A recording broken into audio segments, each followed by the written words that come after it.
Let us solve this assignment. First, we need the param. Then, we are going to check whether or not they are closed or open, and then dispatch the list.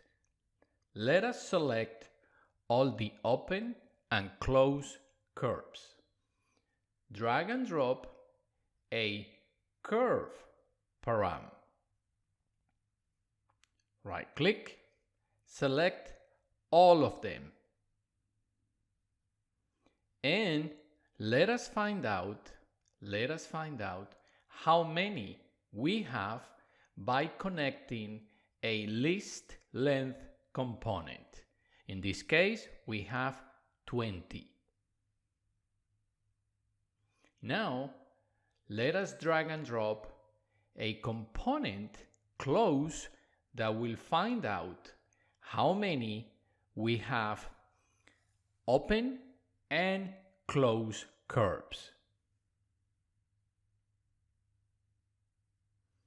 Then we just go and look for the dispatch component, and this one is going to get the list of objects and a pattern of either true or 1 or false, which is equal to 0. So once we connect the pattern, now we have all the positives going into list A and all the false ones going into list B. As you can see, all of these are closed.